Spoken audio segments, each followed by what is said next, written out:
Le voy a invitar, hermano, a que me ayude y me acompañe a la epístola primera de Juan, capítulo 2, versículo 28. Primera epístola de Juan, capítulo 2, versículo 28. Lo vamos a leer desde ahí en adelante hasta el capítulo 3, versículo 12. Es una porción algo larguita, pero vamos a tratar de cubrirla toda. Créame que es un mensaje bastante interesante lo que Juan tiene que decirnos. Primer epístola de Juan, capítulo 2, 28 en adelante. Dice la palabra del Señor. Lo voy a leer en la Nueva Versión de las Américas, por si a usted le parece distinto, no se extraña ahí. Dice su palabra: y ahora, hijos, permanezcan en Él, para que cuando se manifieste tengamos confianza y no nos apartemos de Él, avergonzados en su venida. Si saben que Él es justo, saben también que todo el que hace justicia es nacido de Él.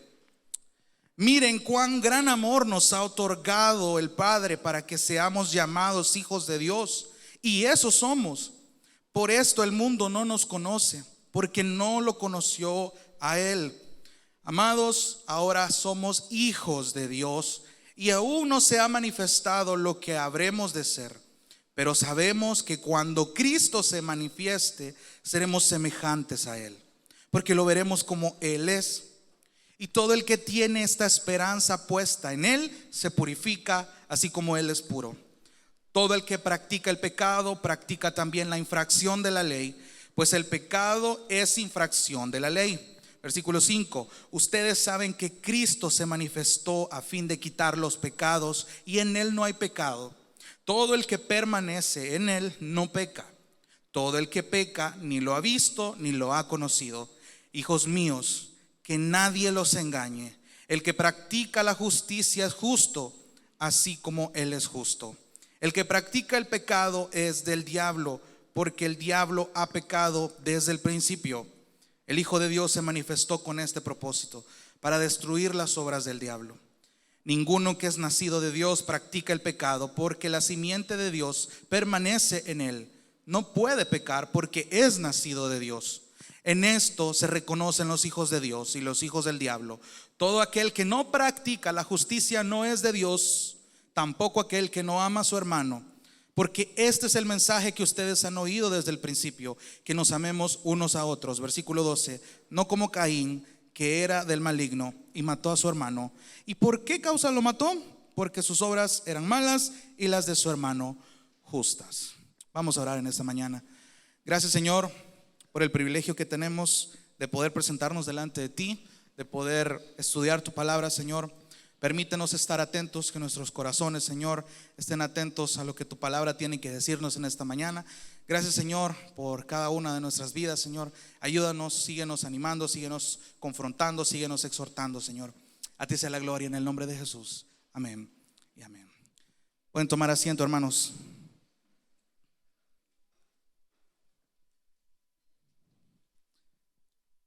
Hermanos, hablar del tema del amor pareciera ser un tema bastante extenso.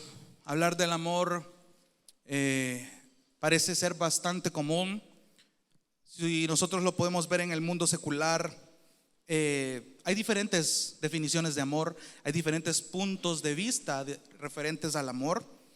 Y es bien curioso porque cada uno tiene su propia versión del amor. El mundo interpreta su propia versión del amor. Pero nosotros como creyentes sabemos que hay una sola fuente de amor. Hay una sola fuente de donde ese amor proviene, y de esa fuente se extienden un montón de evidencias de ese amor. Y es bien triste, fíjense, y preocupante que muchas personas que afirman ser creyentes tienen una definición de amor que va contrario a lo que la Biblia dice. Una definición de amor que realmente no es la que un creyente a la luz de la palabra debería de tener en su mente y practicarla en su vida diaria. La misma palabra de Dios nos dice qué es el amor, en qué se manifestó el amor, cómo debe conducirnos este amor. Y es bien interesante porque esto no es algo nuevo. La iglesia primitiva se enfrentó a un montón de filosofías respecto al amor. Habían muchas corrientes de pensamiento que decían que el amor era de esta manera. Y la iglesia primitiva lo enfrentó. Eso no es nuevo. Lo que hoy vivimos batallando contra conceptos de amor que van contrario a la escritura. Y en este caso, pues el pasaje que hemos leído hoy habla referente a eso. Si usted lo recuerda, pues Juan en el contexto escribió esta epístola pues con el afán de refutar muchas corrientes de pensamiento, muchas falsas enseñanzas que estaban acechando a la iglesia, que estaban dañándola, que estaban dividiéndola. Y Juan comienza a escribir toda esta primera epístola de una manera tan sutil, tan directa, tan dolorosa. Pero note algo interesante, como lo hemos aprendido en las predicaciones anteriores. Juan viene diciendo verdades bien crudas, en las que no pareciera tener filtro, pero al mismo tiempo lo escribe de una manera bien tierna. Palabras crudas, exhortaciones fuertes que al pecador no le gustan, pero él dice hijitos, amados, o hijos en otras traducciones. Ahora, en este pasaje, hermano, yo quiero que usted note cómo realmente Dios nos manda a contemplar el amor que Él manifestó en Cristo, con el único fin de examinar nuestras vidas a la luz de ese amor y reflejarlo a Dios. Yo quiero que mire estas próximas dos predicaciones como un efecto en L. Es decir, sabemos que Dios nos otorgó un amor, somos receptores de ese amor y nosotros debemos comprender ese amor para amar a Dios como Él ha demandado ser amado, ser adorado. Pero al mismo tiempo, una evidencia de nuestra salvación, de que hemos sido receptores de ese amor que no merecíamos, es como también nosotros tratamos a nuestros hermanos, cómo ese amor se manifiesta en mi amor al prójimo. Entonces, ese efecto en Él de saber que hemos recibido ese amor y cómo nosotros mostramos ese amor. Entonces, quiero desarrollar esta primera parte, en esa primera parte de la L. Y es curioso porque es tan contaminante las enseñanzas que Juan estaba recibiendo en este tiempo. Y hay algo que me llama la atención, y es en el hecho de que una de las doctrinas, como ya lo aprendimos también, que estaba siendo atacada en la iglesia, era el hecho de que Cristo se había encarnado, algo que se llama el docetismo, que ya el pastor Mario lo enseñó. Pero eran tiempos donde no solo esa era la corriente del pensamiento, sino que muchas otras corrientes de pensamiento derivado de algo que hoy conocemos como el gnosticismo se estaba atacando en la iglesia de una gran manera. Y en respuesta a ello, pues Juan vuelve a enseñar esta doctrina fundamental. Él viene hablando desde el capítulo 1 básicamente de la evidencia de la salvación, de cómo nosotros debemos permanecer en la verdad, de cómo debemos estar pendientes, discernir a los falsos maestros, a estos anticristos, porque estaban dañando a la iglesia. Entonces la intención de Juan, y quiero que preste mucha atención, porque en esta porción que hemos leído Juan repite muchas cosas de muchas maneras la misma cosa. Utiliza palabras redundantes, ideas redundantes, y no es casualidad. Hay algo que él quiere comunicar y quiere repetir hasta el cansancio, pero es que es tan importante para Juan que sus lectores entiendan esto, porque se estaban desviando, se estaban alejando. Entonces, un tema tan precioso, tan incomprensible en muchas cosas, pero tan sacado de contexto como es el amor de Dios. Actualmente en muchas iglesias el lema clave para presentar a Cristo al mundo es: Dios te ama, Dios es amor, Dios te acepta tal y como eres. Puede ser verdad, es verdad, pero hay una implicación con ese amor. Hay algo que debemos entender de ese amor, no solo quedarnos en la punta del iceberg. Hay algo que es mucho más profundo. Y a la luz de lo que la palabra nos dice, ese amor debe ser comprendido no solamente de forma intelectual, sino que realmente necesitamos mucha ayuda del Espíritu Santo. Créame, hermano, que esta enseñanza a mí me quebró un montón, desafió muchos conceptos, y le ruego al Señor que también le confronte de la misma manera. Ahora bien, quiero que preste atención a unas palabras clave que hay, palabras claves que Juan utiliza en este pasaje. Como ya vimos, si usted tiene un marcador, un bolígrafo o algo para que usted pueda marcar, sería buena idea que usted fuera señalando estas palabritas, porque van a ser muy importantes que usted las entienda. Palabras como permanecer, palabras como el que hace o el que practica, palabras como perseverar, son ideas que Juan va manejando al resto del texto. Palabras como nacido de Dios, palabras como justicia, que poco a poco vamos a ir estudiando. Ahora, quiero que vaya ahí al versículo 28 del capítulo 2. La primera palabrita que podemos encontrar ahí es y ahora. Ya hemos sabido de que cuando nos encontramos este tipo de frases, y ahora, por tanto, además, es que Juan viene dándole conclusión a un argumento anterior. Él ha venido hablando sobre las advertencias contra los anticristos, los falsos maestros, cómo hay que saber discernirlos, y él hace énfasis en una palabra bien interesante: permanecer. Permanecer, permanecer, permanecer. Permanezcan en la verdad, permanezcan en esto, no se distraigan, presten atención a esto. Y ahora, hijos, él está concluyendo toda la idea anterior del que viene hablando. Y ahora, hijos, permanezcan en él. Permanezcan en él. Ahora, esta palabrita perseverar, que es permanecer, que es una exhortación, el propósito de que ellos no fueran influenciados por estas falsas enseñanzas. Permanecer en la verdad era vital para no dejarse engañar. Ahora, aquí en el versículo 28, ahora básicamente está diciendo: ahora que ya les mencioné todo esto, ahora que han entendido todo este argumento, mi exhortación es la siguiente: permanezcan en él. De hecho, en el idioma original, la palabra permanezcan es un imperativo. Esto no es algo que el creyente tenía que pensarlo si quería o no. Es un mandato que debía de obedecerse de parte de Dios. Permanezcan en él. Cuando se refiere a en él, ¿quién es? En Cristo. Permanezcan en él. Era algo que se debía de obedecer. Otra cosa importante es que para los que han estado con los sermones de Santiago, hay algo muy similar aquí. Y es que este imperativo, esta palabra permanecer, es algo continuo.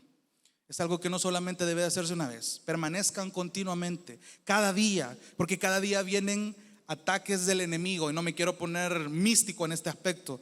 Cada día que usted se levanta, hermano, enfrenta una lucha con su propia pecaminosidad. Y eso debería de tenerlo muy presente.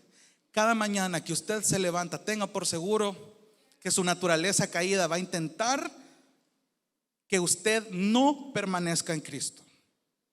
Y eso debería de ser razón suficiente para que usted tenga un tiempo de comunión con Él todos los días, porque todos los días usted es tentado a acomodarse. Entonces, esto es un mandato que debe obedecerse todos los días. Permanezcan en Él. Permanezcan en Él. Sigan adelante, sean constantes. Esa es la idea del permanecer. Permanezcan en Cristo. Ahora, está diciendo, ¿para qué? ¿Cuál es el propósito de permanecer en Él? Siga leyendo. Y ahora, hijos, permanezcan en Él para que cuando se manifieste tengamos confianza y no nos apartemos de Él avergonzados en su venida. Ahora, es interesante que Juan, para dar una exhortación como esta a sus lectores, les recuerda que Cristo va a volver un día. Para Juan es imprescindible que los creyentes tengan en mente: hey, señores, Cristo va a regresar un día. Cristo va a regresar un día. No lo olviden, porque esta es la esperanza que a ustedes les va a hacer permanecer. ¿De qué me serviría a mí saber que solo Cristo vivió, murió, resucitó y ascendió, pero no va a regresar? ¿Dónde está mi esperanza? ¿Dónde está mi esperanza de saber que yo le anhelo y que voy a estar una eternidad con Él? Entonces, si nosotros como creyentes hemos nacido de nuevo, sabemos dónde está nuestra esperanza, el mayor anhelo que un creyente debe tener es que un día va a estar con Él. Lo cantamos muchas veces en este lugar: hay un lugar al que mi alma anhela tanto por llegar. Ese debe ser un anhelo, y eso debería de moverle a usted y a mí a no atesorar nada de este mundo, a que eso no sea un anhelo mayor que estar con Dios mismo. Ahora, es intencional el que Juan les esté recordando: hey, permanezcan, porque Él va a venir un día. Porque cuando Él se manifieste, cuando Cristo se manifieste, tengamos confianza. Ojo con esa palabrita, subráyela. Aparte de permanecer, confianza. ¿Por qué confianza? Porque esta palabrita tiene una idea bien interesante, que está comunicando seguridad, está comunicando una relación íntima que incluye una libertad sana. De hecho, esta palabra la usa siempre en este sentido a lo largo de la epístola, y la usa 3 veces más en textos que más adelante vamos a ir estudiando. Pero esa palabra confianza, a partir de aquí, se repite 3 veces más, y es vital que nosotros comprendamos. Esta confianza está hablando de una seguridad en Él, para que cuando se manifieste, dice, tengamos confianza, tengamos esa seguridad, tengamos esa convicción, y no nos apartemos de Él avergonzados en su venida. Era característico de todos aquellos que conocieron a Cristo que esta esperanza era que Él iba a volver pronto. Todos los apóstoles, todos aquellos que predicaron a Cristo, era inevitable mencionar a la hora de presentarles el evangelio: señores, este Cristo que ustedes conocieron, Él va a volver. Eso no podía faltar. Y es bien interesante porque Pablo lo menciona en Colosenses 3:4, cuando dice: cuando Cristo nuestra vida se ha manifestado, entonces ustedes también serán manifestados con Él en gloria. Ojo con esta idea de que Dios va a volver, que está diciendo en este versículo 28, porque más adelantito lo va a volver a decir Juan. Es bien interesante. Volviendo a la palabra permanecer, hay un montón de referencias, hermano, en esta epístola, en esta porción, de que Juan obviamente lo aprendió directamente de las enseñanzas de Jesús cuando él escribió su evangelio. Juan 15, del 4 al 5, dice Jesús diciéndole a sus discípulos: permanezcan en mí y yo en ustedes. Como el sarmiento no puede dar fruto por sí mismo si no permanece en la vid, así tampoco ustedes si no permanecen en mí. Yo soy la vid, ustedes los sarmientos. Otra versión dice los pámpanos. El que permanece en mí y yo en él, ese da mucho fruto, porque separados de mí nada pueden hacer. Ahora, ¿por qué habla de una vergüenza en su venida? Cuando dicen, cuando Él se manifieste, para que cuando se manifieste tengamos confianza y no nos apartemos de Él avergonzados en su venida. Probablemente tenía presente Juan aquella enseñanza de Cristo cuando dijo: cualquiera que se avergüence de mí, de mis palabras, en esta generación adúltera y pecadora, el Hijo del Hombre también se avergonzará de Él cuando venga en la gloria de su Padre con los santos ángeles. Marcos 8:38, eso lo puede ver ahí. Ahora siga leyendo, versículo 29. Si saben que Él es justo, subraya esa palabra, justo.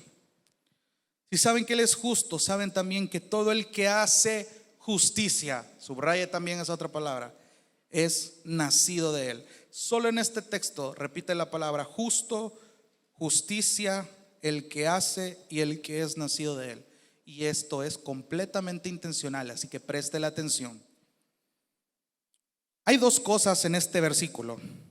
Y la primera es que cuando Juan se está refiriendo a la palabra justicia en su epístola, en el griego también se traduce como rectitud, como aquel que hace lo correcto, como aquel que es íntegro, como aquel que está viviendo una vida piadosa. Entonces básicamente está diciendo: el que es recto, el que es justo, el que es íntegro, saben que el que hace rectitud, el que practica la rectitud, es nacido de Él. Sabemos que Dios es el justo, Dios es el recto. Ahora, la segunda cosa en este versículo es que la frase nacidos de Él es algo característico de Juan. Usted se recuerda en el capítulo 3 la famosa historia en su diálogo con Nicodemo. Hermano, tienes que nacer de nuevo, le dice. Entonces Nicodemo en su ignorancia, ¿cómo es posible? No tenía lógica para él nacer de nuevo. Entonces, entendiendo el nuevo nacimiento basado en ese texto, Juan viene trayendo esa misma esencia en este versículo. En todo este texto va a volver a ver esta expresión: el que es nacido de él, el que ha nacido de él, o el que ha nacido de nuevo. Y esto debería darnos una pauta, hermano, porque permanecer, perseverar, esa es la idea. La constancia es algo bien imperativo para la iglesia. La constancia es algo que la iglesia no puede descuidar. Lastimosamente al salvadoreño algo que lo caracteriza es que muchas veces no es constante. Yo inmediatamente pensé en aquellos días de pandemia. Yo decía, voy a aprovechar para bajar de peso. Y pasó todo lo contrario. Otros decían, hoy voy a empezar a practicar deportes, y nunca lo hicieron. Otros dijeron, voy a empezar a ahorrar el 31 de diciembre del año pasado, y no tienen mucho. No hay un hábito, no hay una constancia. Entonces es interesante, fíjense, porque para el creyente esto debería ser algo imperativo: permanecer en las cosas más pequeñas, hermano. Nosotros deberíamos de reflejar que hay un carácter de Cristo. Cuando realmente entendemos la importancia de perseverar, de permanecer, de ser constantes,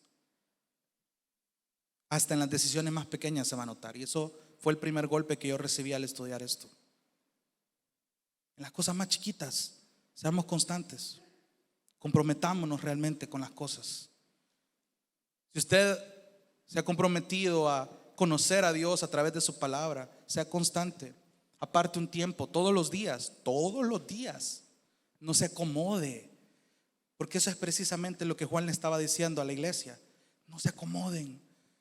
Hay un montón de corrientes de pensamiento que acechan con afectar su mente, con que ustedes tengan un concepto de Dios totalmente erróneo.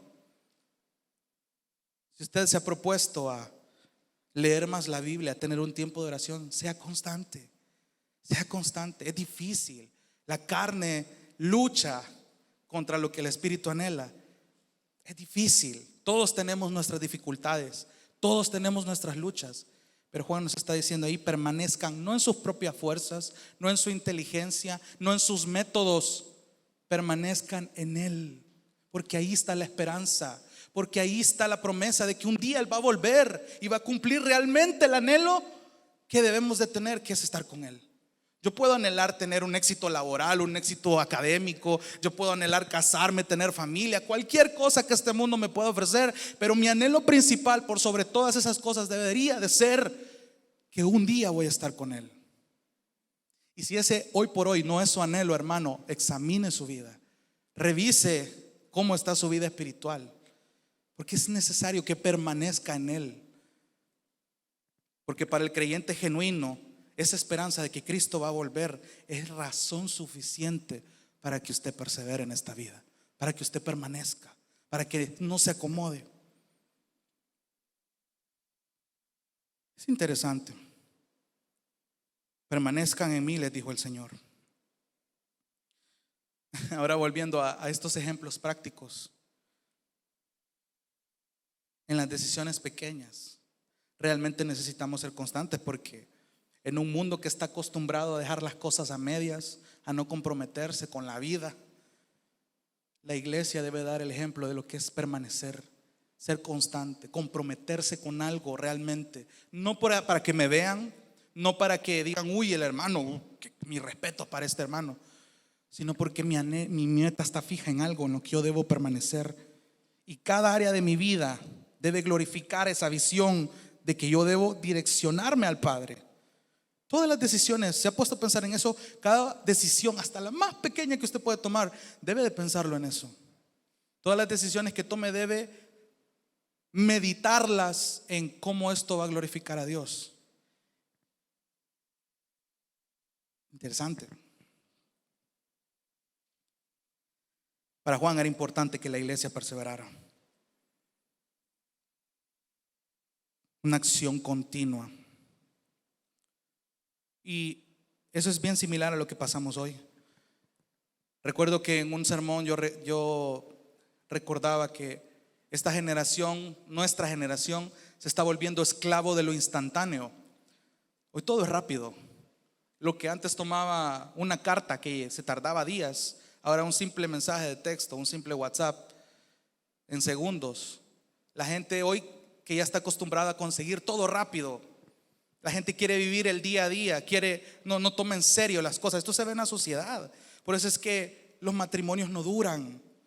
Los jóvenes se decepcionan, no son constantes, agarran una cosa, se comprometen con otra, se meten aquí, allá y no hay nada.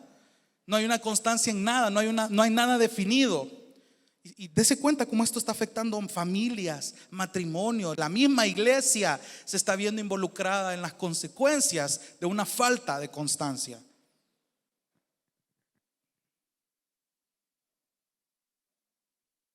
La iglesia debe desechar este tipo de pensamientos. No nos podemos dar el lujo de acomodarnos más.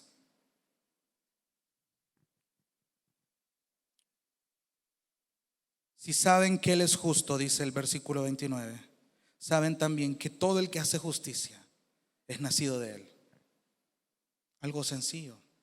Y básicamente aquí está terminando el argumento de venir hablando de lo que desde el capítulo 2, desde el versículo 18 en adelante, y aquí concluye esta idea, y automáticamente el capítulo 3, versículo 1 comienza a introducir este tema que para él es urgente. Todo lo que él toca es urgente, pero principalmente se está dirigiendo en esto, porque si la iglesia no está entendiendo el amor del Padre, con razón no hay una constancia como debería de ser. Con razón se están dejando influenciar de todas estas corrientes de pensamiento que están negando verdades sobre Cristo.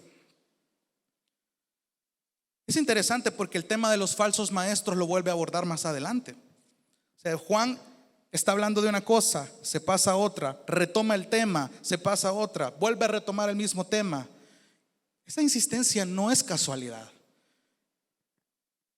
Versículo 1 del capítulo 3. Miren cuán gran amor nos ha otorgado el Padre, que seamos llamados hijos de Dios.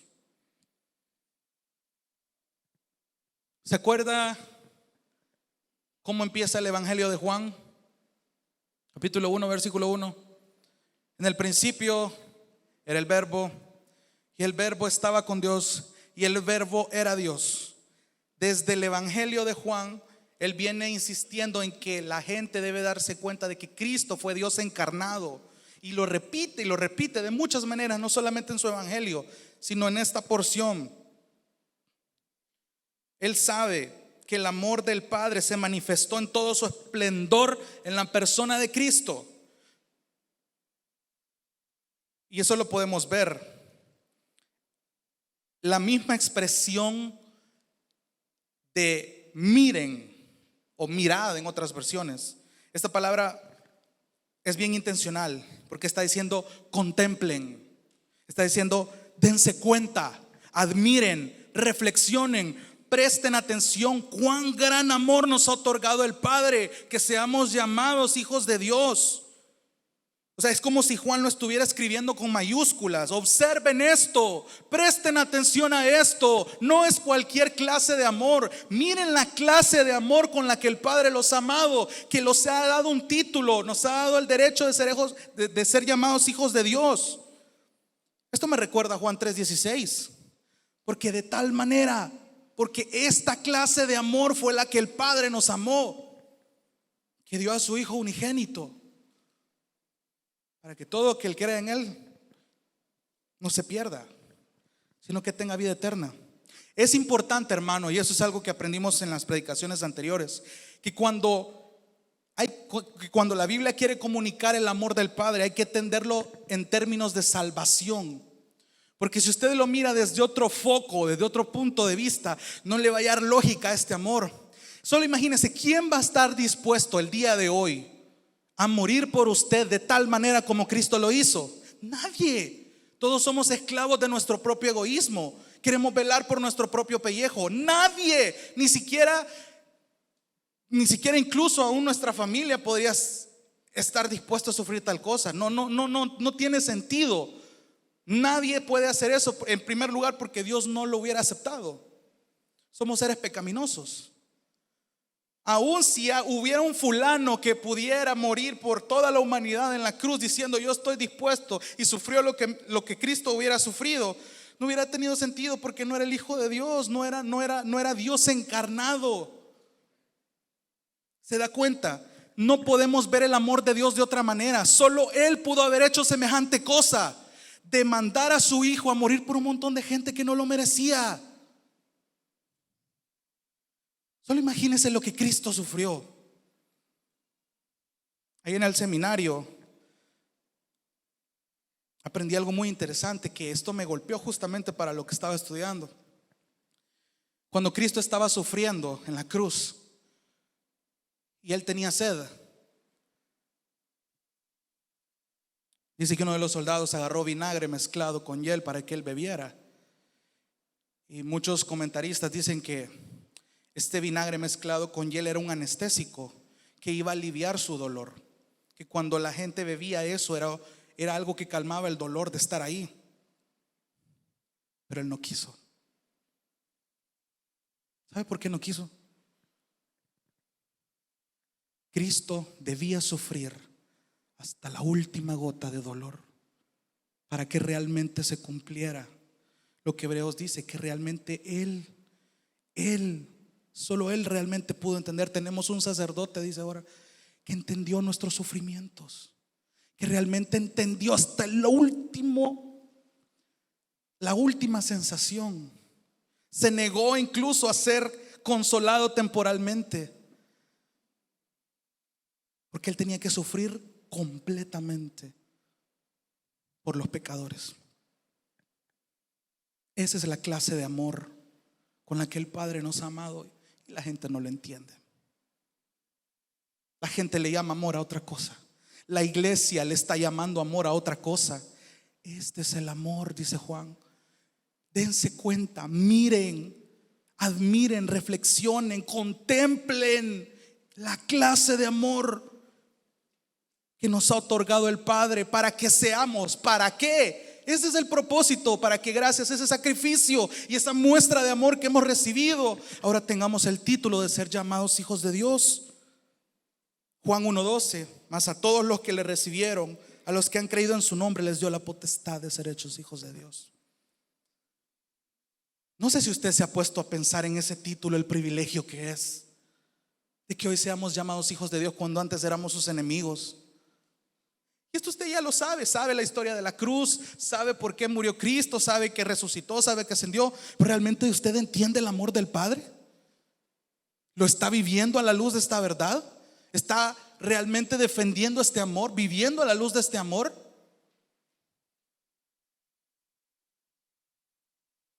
Me pesa pensar que no.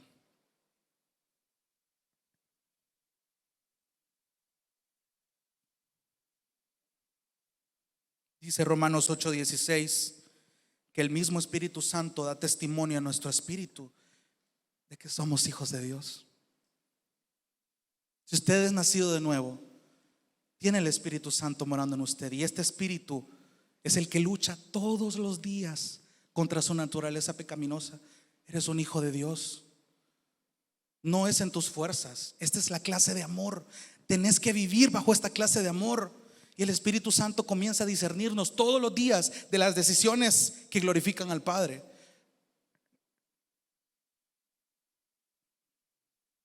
Y otra verdad tan maravillosa es que nosotros somos capaces de amar entendiendo este amor porque Él nos amó primero. Primera de Juan 4:19 lo dice más adelantito. Nosotros amamos porque Él nos amó primero. Siga leyendo, versículo 1. Miren cuán gran amor nos ha otorgado el Padre para que seamos llamados hijos de Dios.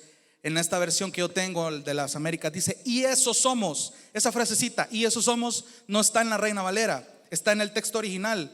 esta frase tiene un propósito de enfatizarlo. Hermanos, dense cuenta la clase de amor con la que nos ha amado el Padre para que seamos hoy llamados hijos de Dios. Y eso somos. Actualmente, hasta el día de hoy, ese título lo tenemos. Eso somos. O sea, Juan lo repite para darle importancia. Y eso somos. Por esto, dice, el mundo no nos conoce. ¿Sabe por qué el mundo no nos conoce? Porque no lo conoció a Él. Porque no ha entendido esta clase de amor.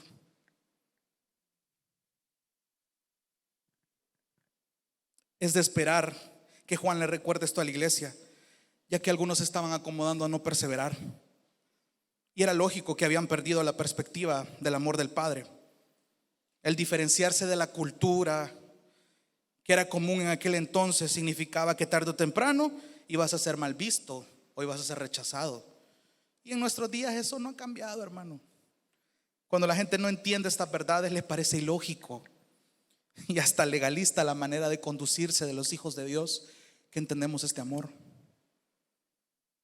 Si el mundo nos está amando, hay que examinarnos.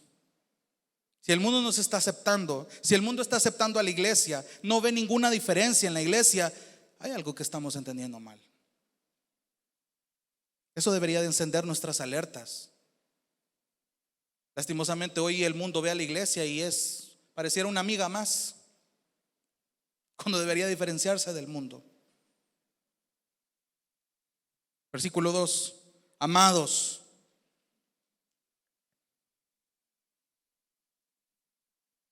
ahora somos hijos de Dios. Lo vuelve a repetir. O sea, para Juan es importantísimo que usted entienda esto. Ahora usted es hijo de Dios, pero hay una implicación que ya le va a explicar más adelante.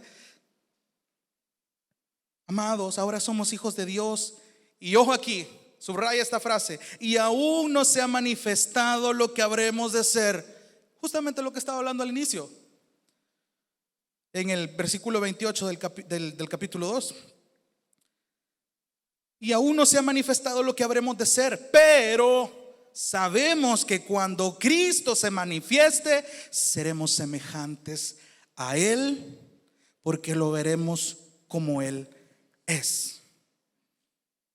Interesante, porque cuando Cristo se manifiesta, o sea, para la iglesia la manifestación del amor del Padre en Cristo les recordaba que Él regresaría, y en ese día glorioso los hijos de Dios, sus hijos por los que Él murió, iban a tener cuerpos glorificados.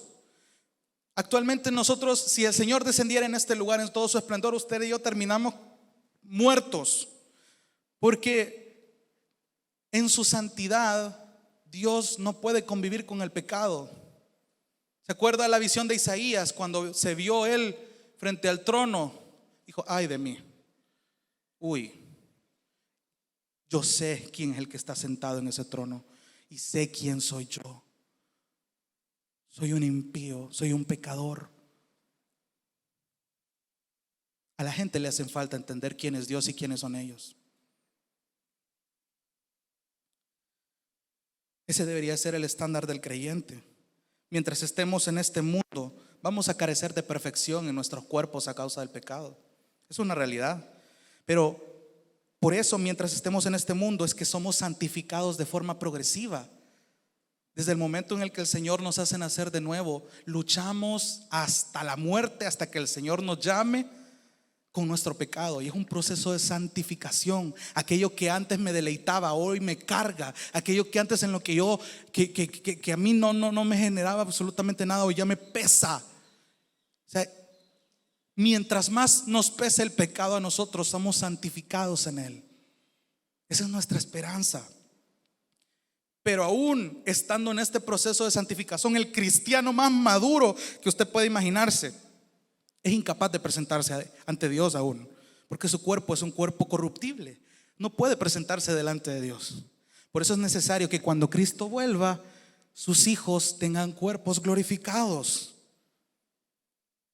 Filipenses 1:6 afirma esta verdad cuando dice: estoy convencido precisamente de esto, que el que comenzó en ustedes la buena obra la perfeccionará hasta el día de Cristo Jesús. Hablando de este día, Filipenses 3:20 al 21 dice: porque nuestra ciudadanía está en los cielos, de donde también ansiosamente esperamos a un Salvador, el Señor Jesucristo, el cual transformará el cuerpo de nuestro estado de humillación en conformidad al cuerpo de su gloria, por el ejercicio del poder que tiene aún para sujetar todas las cosas a Él mismo.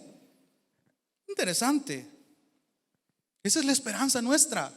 No vamos a tener estos cuerpos corruptos, vamos a ser semejantes a Él. Ahora, no estoy diciendo que usted va a ser Dios, sino que usted va a tener tal santidad que va a poder estar delante de aquel que es santo, contemplándolo en todo su esplendor y disfrutando. Eso va a ser un deleite tal ese día que vamos a adorarle por el resto de la eternidad, porque nuestro asombro, el contemplar ese amor que nos hace hoy estar capaces delante de Él, nos va a hacer exaltarle por toda la eternidad. Imagínense qué hermoso va a ser que nunca vamos a dejar de conocerle. Lo poquito para Él que nos ha revelado en esta palabra debería de bastarnos para anhelar mucho más. Pero si usted no quiere conocer al Padre, ni siquiera puede leer 2 versículos porque ya se está durmiendo, ¿qué va a ir a hacer ahí en la eternidad? ¿Cuál es su anhelo? ¿Cuál es su ánimo para perseverar en esta vida? ¿Dinero? ¿Matrimonio? ¿Éxito? Eso es lo más vano que usted puede anhelar en este mundo. Su meta debe ser permanecer en Él, porque Él va a venir pronto. Él va a venir pronto.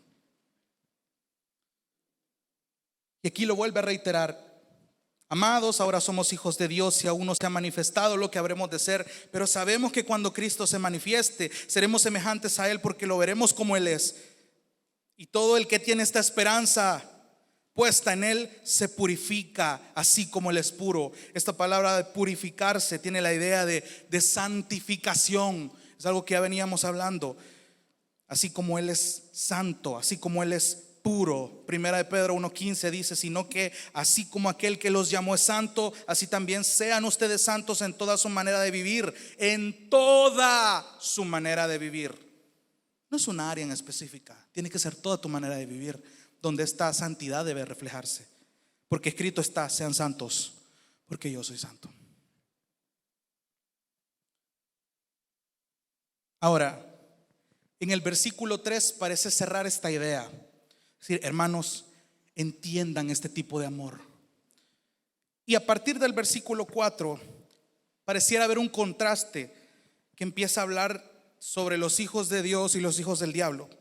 Pero quiero que entienda algo antes de avanzar. En el contexto de esta primera epístola, y es algo que les estaba explicando al inicio, estaba siendo atacada por corrientes que venían del gnosticismo. O sea, básicamente era afirmar que la materia es mala y el espíritu es bueno.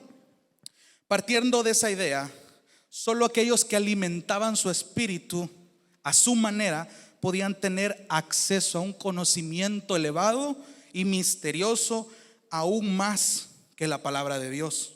O sea, es decir, en palabras de John MacArthur, dice: a ese nivel, en vez de que la revelación divina funcionara como juez sobre las ideas del hombre, eran las ideas del hombre las que funcionaban como juez sobre esta revelación divina. Entonces, un método para matar la materia, según el gnosticismo, y alimentar el espíritu, eran prácticas como el ascetismo. El ascetismo es que iban desde abstenerse de ciertas comidas, renunciar a deseos sexuales, vivir en un cierto tipo de exilio, como los monjes budistas que usted mira actualmente. En fin, la idea era tratar al cuerpo de una forma áspera, y se llegó a afirmar que lo que pasa en el cuerpo no afecta al alma, y lo que pasa en el alma no afecta al cuerpo. Entonces, lo que haga una cosa no le afecta a la otra.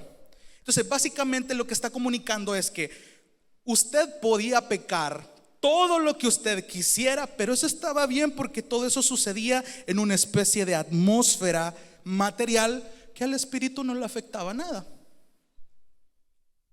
Entonces, entendiendo esto, el docetismo, que es lo que hablaba el pastor Mario en los sermones pasados, afirmaba que el cuerpo de Jesús no pudo ser físicamente real, sino una especie de proyección de su espíritu, como un holograma, lo decía él.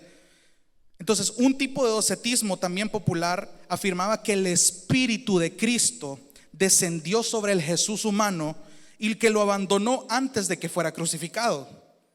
Entonces a estas personas no les cabía en la mente que hubiera alguien que se autodenominara el Hijo de Dios y que fuera también 100% hombre. Para ellos era súper extraño esto. Era raro. Por eso es que Juan es tan enfático al tratar de recordar que Jesús sí existió físicamente, que su encarnación fue algo real. Desde el versículo 1 del capítulo 1 de Juan en su evangelio: en el principio era el Verbo, y el Verbo estaba con Dios, y el Verbo era Dios. Ese Verbo se humanó y estuvo con nosotros, pero el mundo lo despreció. O sea, esa es la idea de Juan. Por eso es que en los primeros capítulos desde Primera de Juan, por eso es que dice todo lo que él ha visto, todo lo que él ha oído, todo lo que él ha palpado. O sea, el énfasis de su encarnación, porque iba en contra de todo lo que esto estaba dividiendo a la iglesia. En presentarlo a él como el Verbo hecho carne era vital. Esa era la intención de Juan. Por eso es que usted está viendo, cuando Cristo se manifieste, ese Verbo que se encarnó, que va a volver, esa es la esperanza. Es decir, la meta de Juan es recordar que Jesús sí tuvo que ser completamente Dios y completamente hombre. El mismo que fue bautizado fue el mismo que fue crucificado, con el propósito de ser el sustituto perfecto que Dios aceptaba para aplicar la ira que los pecadores como usted y como yo merecíamos. Entonces, en el versículo 4, hoy sí, entendiendo esto,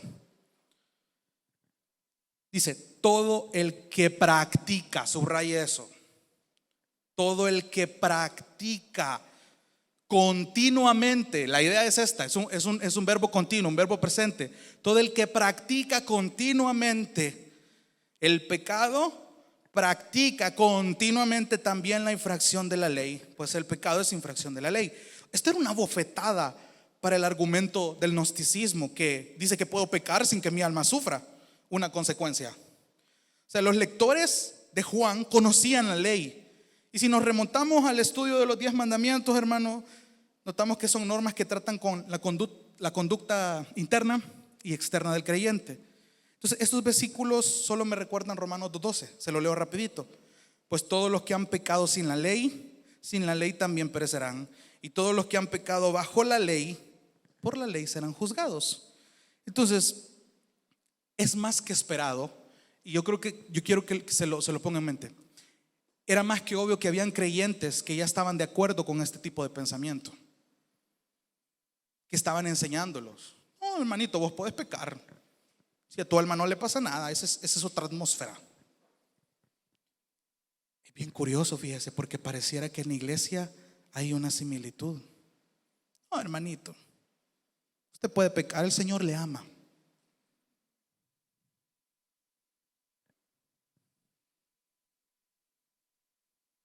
Todo el que practica continuamente el pecado. Interesante. Sabemos que mientras estemos en este mundo caído, no estamos exentos de pecar, y quiero que me preste atención con eso. Mientras estemos en este mundo, no estamos exentos de pecar. No podemos tener esa perfección de no pasar un día sin pecar.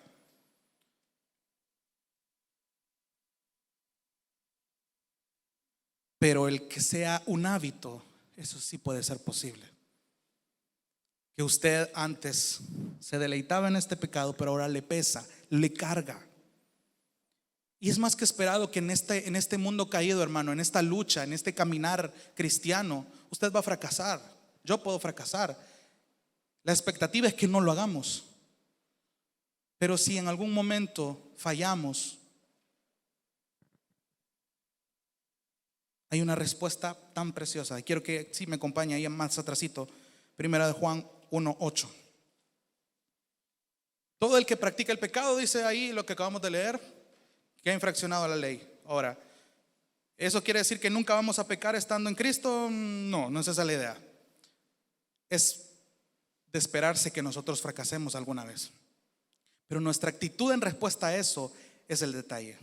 Primer epístola de Juan 1:8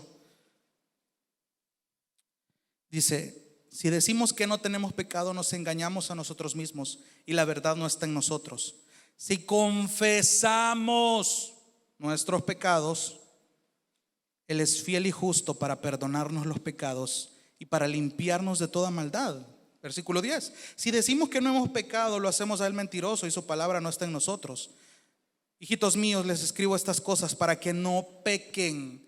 Y si alguien peca, tenemos abogado para con el Padre, a Jesucristo. ¿Quién? Entonces ya saben de quién viene hablando cuando viene diciendo el que practica la justicia, porque Él es justo. Él mismo es la propiciación por nuestros pecados, y no solo por los nuestros, sino también por los del mundo entero. Esta era una bofetada para las doctrinas que se estaban enseñando. Hermano, que tú peques continuamente sí tiene un efecto en tu alma. Sí tiene un efecto en tu alma.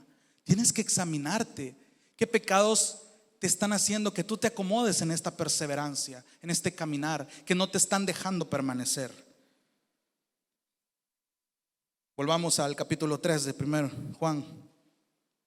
Y todo el que se tiene esta esperanza, pues en el versículo 4, todo el que practica el pecado practica también la infracción de la ley, pues el pecado es infracción de la ley. Versículo 5, ustedes saben que Cristo se manifestó, subraya eso, lo vuelve a decir por tercera vez, la idea de la manifestación de Cristo. Ustedes saben que Cristo se manifestó con el fin de quitar los pecados. Esta fue la razón por la que ese Dios tuvo que humanarse, para quitar los pecados, y en Él no hay pecado. Esto no les cuadraba a esta gente. ¿Cómo es posible? Si la materia es mala, ¿cómo es que este hombre, siendo un ser humano, no tiene pecado? Incluso Juan el Bautista lo afirmó cuando vio a Cristo. Dice: he aquí el Cordero de Dios que quita el pecado del mundo. Ahora, versículo 6, subraya eso de nuevo. Todo el que permanece en Él no peca. Ahora, detengámonos ahí. Esto aquí no está hablando de un estado de santidad pura, que es lo que le explicaba, sino de una actitud de arrepentimiento genuino cuando el creyente no peca de forma continua. La traducción del griego está diciendo todo el que está pecando. Es decir, todo el que permanece en Él no está continuamente pecando. Hermano, todos los días nosotros pecamos en algo.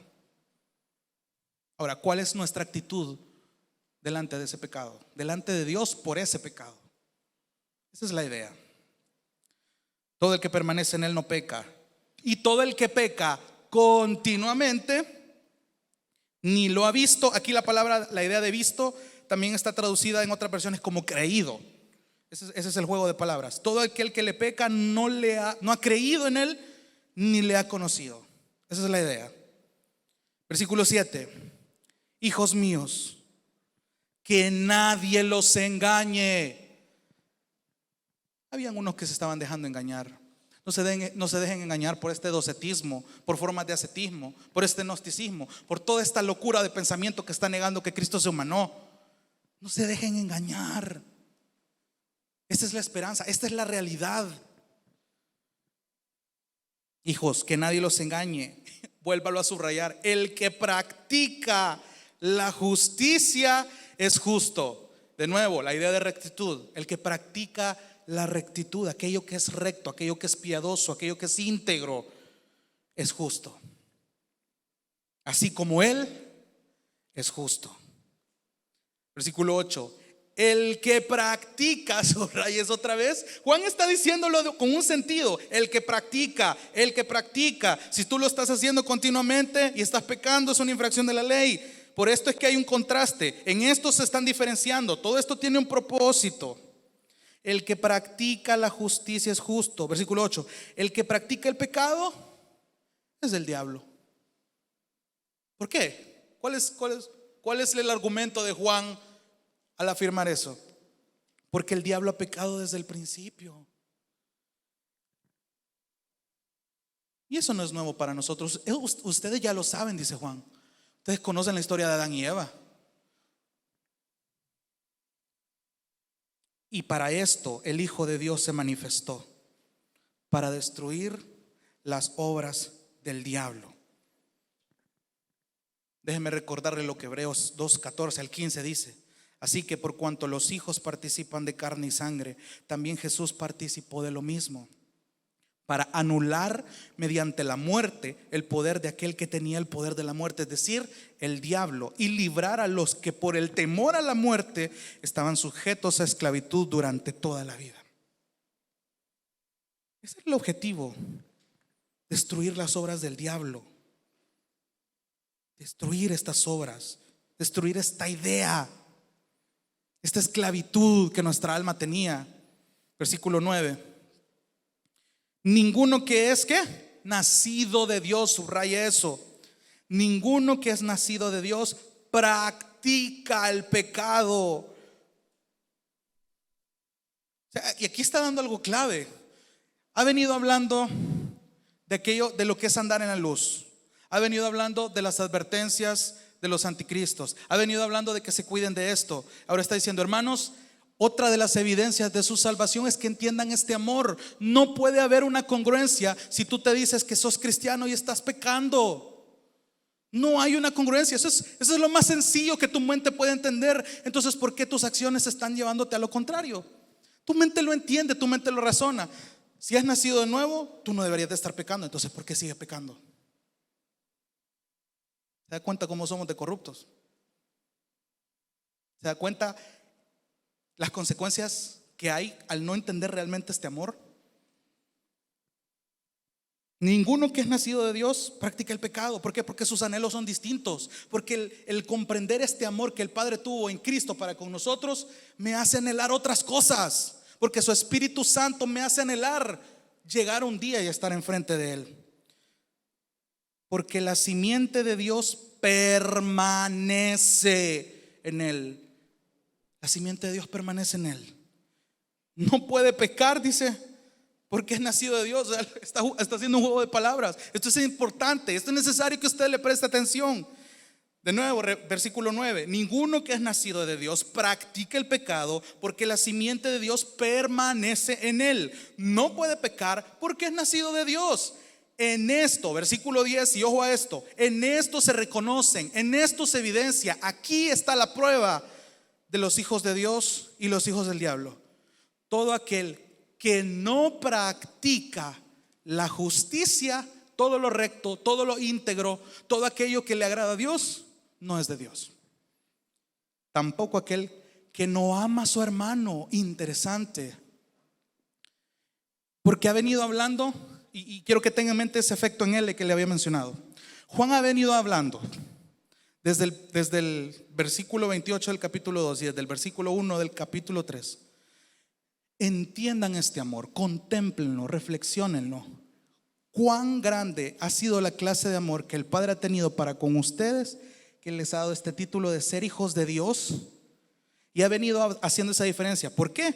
Porque si ustedes son hijos de Dios, tienen que vivir de esta forma, porque así van a glorificar a Dios de nuevo. Hay un efecto vertical. Pero en el versículo 10, cuando está diciendo esta es la evidencia, pareciera empezar a tocar otro argumento. Hay otra forma en la que se evidencia nuestra salvación. Tampoco aquel, dice el versículo 10 al final, que no ama a su hermano. O sea, esto no es solo de arriba hacia abajo. Señor, esta es mi relación contigo. Como muchos cristianos así andan engañándose. Señor, esta relación que tenemos solo es tú y yo. Entonces yo no necesito de la iglesia, yo no necesito de la comunión, yo no necesito someterme a un liderazgo, yo no necesito tener una membresía, yo no necesito. No hay una congruencia. Esta es la evidencia. Tienes que convivir, hermano. Tienes que soportar a tus hermanos. Es una evidencia de tu salvación. Aquí hay un montón de pecadores que amamos, que soportamos y que oramos por ellos, incluyéndome. Esa es la evidencia del amor que realmente has entendido. Si tú, hermano, estás luchando con aguantar al hermano que es difícil, no has entendido el amor del Padre. No has entendido el amor del Padre. Y termina diciendo, y aquí ojo con esto, antes de abordar el versículo 11, quiero que se vaya al capítulo 2, versículo 7, más atrasito. Juan viene insinuando esta idea para cerrarle en el texto que ya vamos a ir leyendo al final. Capítulo 2, versículo 7. Amados, no les escribo un mandamiento nuevo, sino un mandamiento antiguo que han tenido desde el principio, dice. El mandamiento antiguo es la palabra que han oído. Ok, eso no me dice mucho. Sigamos más adelante, versículo 24 de ese mismo capítulo 2. Dice: en cuanto a ustedes, que permanezca en ustedes lo que oyeron desde el principio. Si en ustedes permanece lo que oyeron desde el principio, ustedes también permanecerán en el Hijo y en el Padre. Okay, ¿y de qué está hablando? ¿A qué se refiere con lo que escucharon desde el principio? Hoy vuelva, capítulo 3, versículo 11. Porque este es el mensaje que ustedes han oído desde el principio, que nos amemos unos a otros. No entiendo yo a los creyentes que quieren vivir un cristianismo y vivir una relación con Dios fuera de la iglesia. No puedes dejar a la iglesia fuera de la ecuación. Si aquí el versículo 11 es claro, porque este es el mensaje que ustedes han oído desde el principio, que nos amemos unos a otros. ¿Se da cuenta lo que Jesús le dice al joven rico? ¿Cuáles son los mandamientos? Amarás al Señor tu Dios con todo tu corazón, con todas tus fuerzas, con toda tu alma, y a tu prójimo como a ti mismo. En eso se resume toda la ley. Pero si tú solo estás vertical y no has entendido que también debes mostrar ese amor, no estás entendiendo el amor del Padre. Y cita para terminar un ejemplo del Antiguo Testamento. No como Caín, dice, que era del maligno. O sea, de entrada ya lo afirma. Este tipo era un hijo del diablo. Que era del maligno y mató a su hermano. Ahí lo explica. ¿Por qué era hijo del diablo? Porque mató a su hermano. ¿Y por qué causa lo mató? Dice. Porque sus obras, va mucho más profundo ahora. Sus obras eran malas y las de su hermano eran justas. La actitud. Algunos comentaristas dicen que Caín realmente aparentaba ser un adorador de Dios, que llegó incluso a ofrecerle sacrificios, pero que su actitud y sus acciones revelaron que realmente era un hijo del diablo. La ofrenda de Caín no fue aceptable para Dios porque la actitud en él fue pecaminosa. Entonces, hermano, ¿con qué actitud te estás presentando hoy delante de Dios? Cuando venís a la iglesia, cuando las cosas no están saliendo como usted espera, ¿cómo está siendo su actitud? ¿Cómo está siendo su actitud con el hermano que a usted le cuesta amar? ¿Cómo está siendo su actitud para su crecimiento espiritual? ¿Se ha acomodado? Examinémonos. Hay muchas realidades sobre el amor del Padre que son chocantes, que si Dios nos lo permite, el próximo domingo vamos a tocar. Guárdelas, pongan en su bosquejo, medítelas. Hay textos bíblicos ahí. Hay realidades sobre el amor del Padre que pueden ser chocantes, pero que es importante que las tengamos en mente. Y déjeme terminarle, hermano, con una cita de un teólogo que a mí me confrontó un montón, llamado Arthur Pink, que escribió un libro sobre los atributos de Dios y está hablando del amor de Dios aquí. Él dice: así pues, que ningún cristiano se atreva a dudar del amor de Dios cuando se ha sometido a pruebas y aflicciones dolorosas, porque Dios no enriqueció a Cristo con prosperidad temporal en este mundo, ya que no tenía dónde recostar su cabeza, pero sí le dio al Espíritu Santo sin medida. Siendo ese el caso, aprendamos que las bendiciones espirituales son los principales regalos del amor divino. Qué bendición es el saber que aunque el mundo nos odie, Dios nos ama. Vamos a orar. Bendito Dios y Padre, queremos darte gracias en esta mañana, Señor. Gracias porque hemos entendido de una manera tan ignorante tu amor, Señor. Ayúdanos, Señor, a poder procesar esta información, no solamente como algo teológico que se quede en nuestra memoria. Quebranta nuestro corazón, Señor. Haznos que esta verdad nos duela, nos inquiete, Señor, a poder estar firmes, constantes, permaneciendo en tu amor, Señor. Ese es nuestro clamor. Esa es nuestra mayor petición. Que nos ayude, Señor, a contemplar el amor del Padre, la gran clase de amor que tú has tenido para con nosotros, Señor.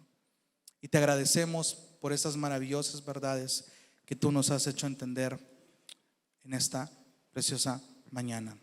A ti sea la gloria, en el nombre maravilloso de Jesús. Amén y amén. El Señor les bendiga, amados.